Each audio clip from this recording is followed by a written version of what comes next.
Hi, I'm Drew. Welcome to the Beggars Woodshop.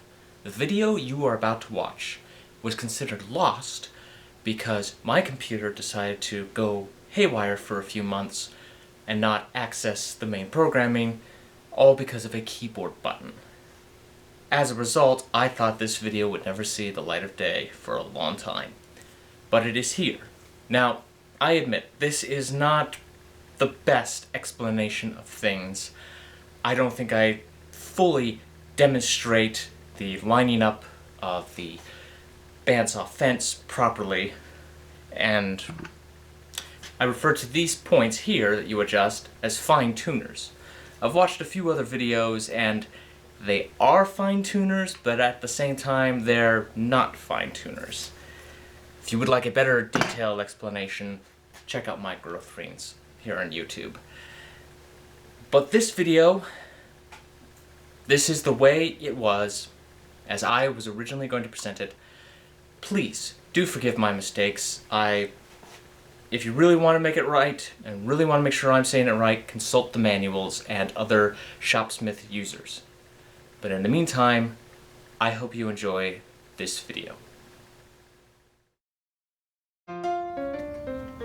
Hi, I'm Drew.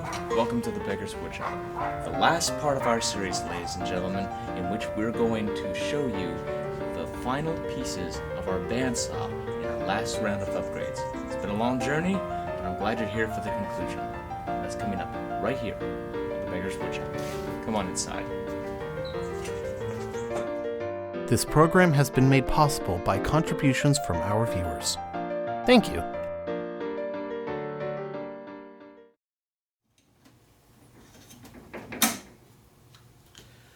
I did a bandsaw video in my first year on the Beggars Woodshop. The video was okay. I could have shown things better, explained things a little bit better, but I was very happy with that bandsaw. It had some issues, and when I got my new haul, the new bandsaw came with it. Now, this bandsaw too has its issues, and let me explain a couple of those issues before we go on. The table had to be replaced.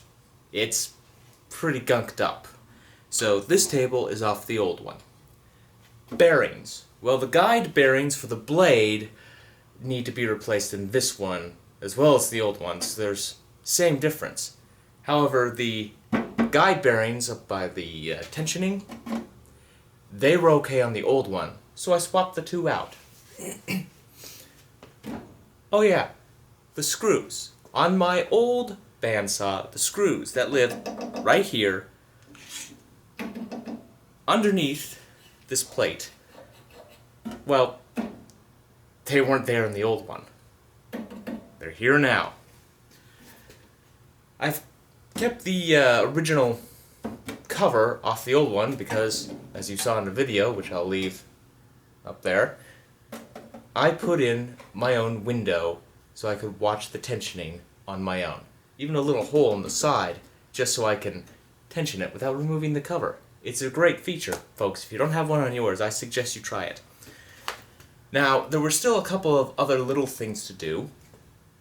Oh, and I almost forgot. The mounting tubes down below. The newer one came with the eccentric mounting tubes that allow you to raise and lower your headstock into drill press mode while having the bandsaw on here. Now, some of you are saying, I can already do that. However, this is the aluminum table. That option is more limited. With the eccentric tables, it allowed you to do that. Well, I tried them, and I felt them to be a little too wobbly when they're not hooked up. So I said, okay, forget it, especially because this thing lives on the Mark IV. It will run on the Mark IV, because I'm not aligning it to the Mark IV, at least not yet. So I can swap it out anytime. Alright, let's take a look at the footage of where I am and some of the cleaning and alignment of the pieces that I've added. Ever since I got my original bandsaw, I never really gave it a good cleaning. So I'm going to go over it with some mineral spirits.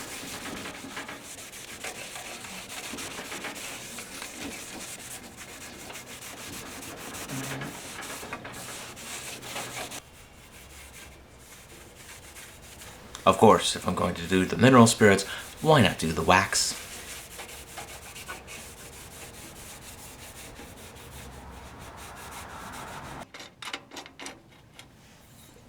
To install the fence, we're going to need the fence rail. It's on the back side, underneath. Easy to install. You'll note I'm installing the sides just loosely before I tighten everything. They're going to be tight enough to hold, but still be flexible.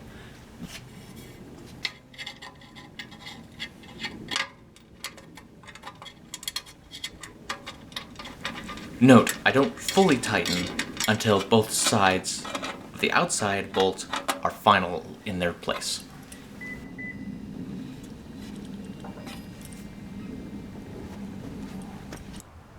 Now let's install the extension table. It's rather simple. Slide it in and then tighten it down. I admit, this extension table is not my favorite extension table. I think it could be done a little better. Sometimes it fights me, but we're gonna get it. See how easy that was to install? Now, we're gonna really fine tune it because we want the extension table and the main table to be level with each other. So after inserting it and loosening the bolts, I line everything up, tighten down the knobs underneath, and while still having some flexibility, align everything, making sure it's level, and then tighten my bolts.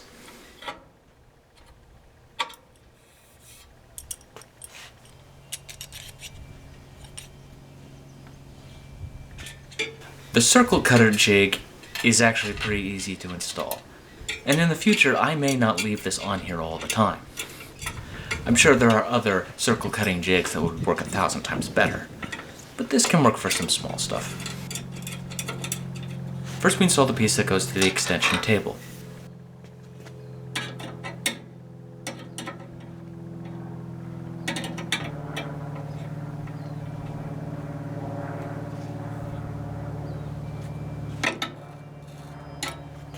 Then I'm going to take these other pieces, make sure everything is lined up, and tighten everything down.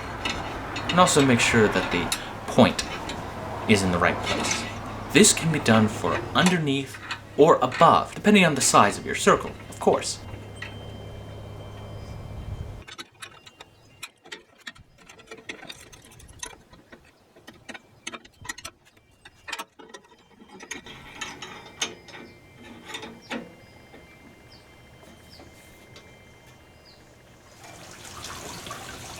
You know, here's something I almost forgot to film and take care of, and it's a cover. Yes, I actually have a cover for the bandsaw. Probably one of those rare things I wasn't expecting to get. Now mine was pretty dirty, and I got curious, how can I clean it? I found out that to clean the cover, you also clean it the same way as the dust collection hood. Check your manuals on how to do that, but here, I'm taking care of it.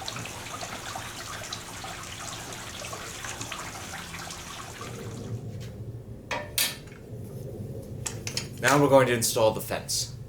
Now, there are some slots down here that are going to allow me to attach and maybe fine-tune a little further. But the primary fine-tuners are here and here on the edges.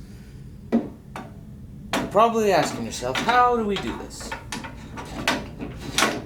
Well, it's going to be quite simple. We get a piece of wood, and I've drawn a line that goes across past center. The edges are squared, so I'm not too worried about that.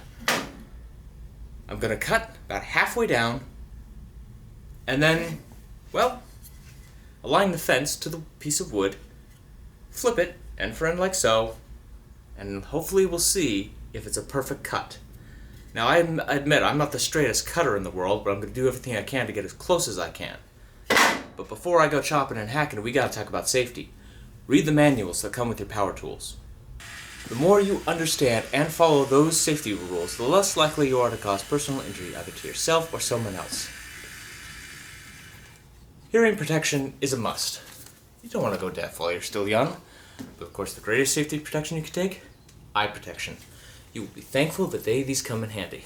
Let's just hope it never does. Okay. let's get started.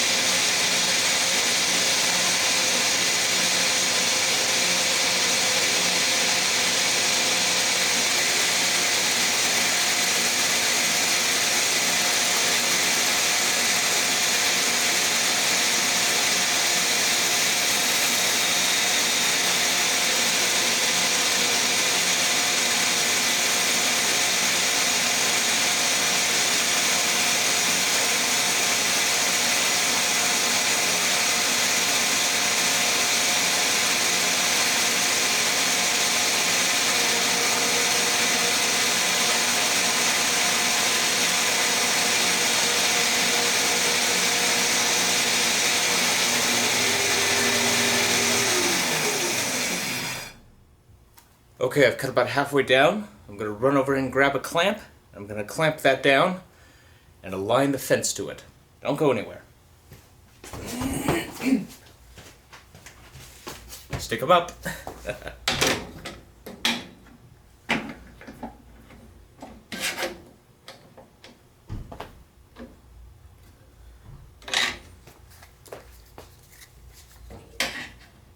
Nope, can't get that, so we'll just do it. Let's see.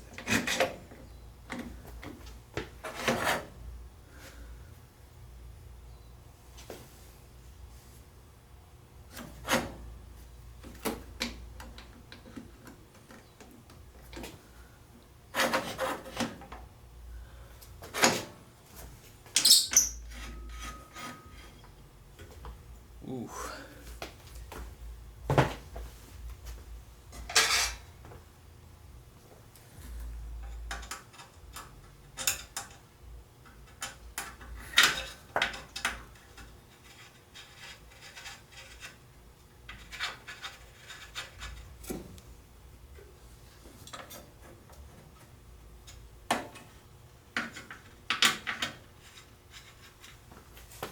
This might take me a little bit, folks, but hopefully you're seeing on the other camera exactly what it is I'm doing before locking it down on this side, like so.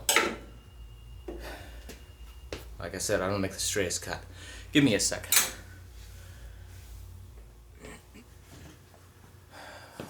Okay, folks, I think I've got it. Find out as I flip it over end and make my first cut. Cross your fingers.